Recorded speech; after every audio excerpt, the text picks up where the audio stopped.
Kitchens like this have been a crucial safety net for those left destitute by Sudan's war. But after 17 months of violence, the volunteers who run them say dangers and a lack of funds are making it difficult to continue.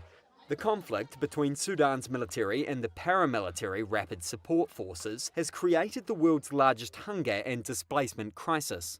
In the northern countryside of Omdurman, beneficiary Hafiz Abdallah says families are completely dependent on this kitchen for all their meals. If I didn't get a meal for any reason, I would be really affected as I cannot afford a meal for the children.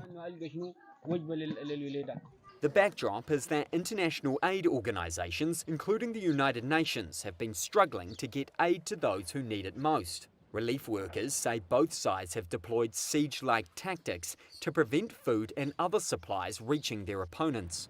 Instead, international organisations have ramped up their support for community groups. However, 10 volunteers told Reuters that the groups have been turned into targets for looters from the RSF. Both sides have also attacked or detained volunteers on suspicion of collaborating with their opponents, 12 volunteers said.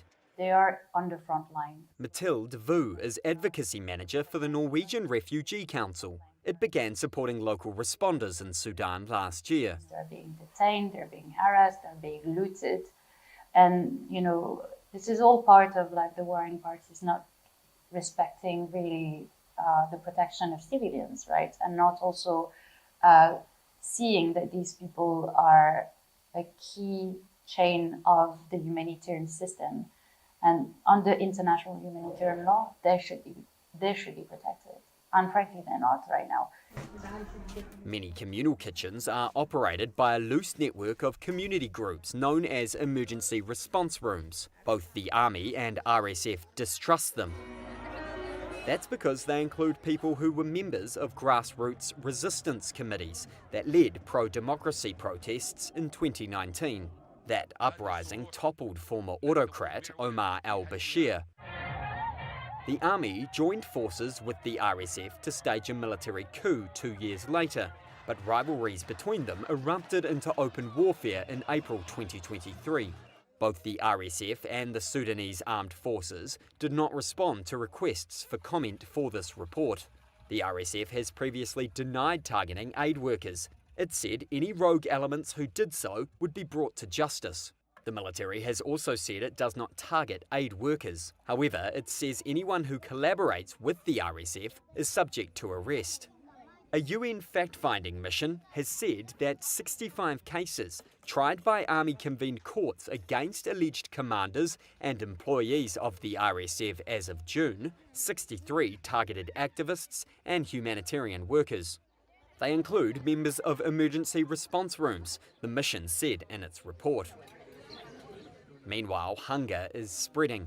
UN officials say more than 25.6 million people, more than half Sudan's population, are experiencing acute hunger and need urgent assistance.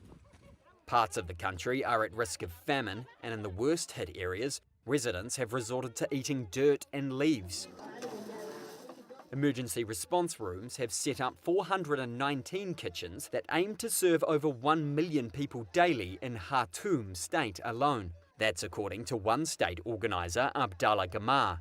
He said volunteers have struggled to secure the $1,175,000 needed every month. In September, he said they received around $614,000. At the kitchen in Omdurman, supervisor Hiba El Sanossi says they only receive a few donations. Aid is distributed by the government, she says, and most of it does not reach them. If just a part of this aid arrived, she says, we could serve the community better.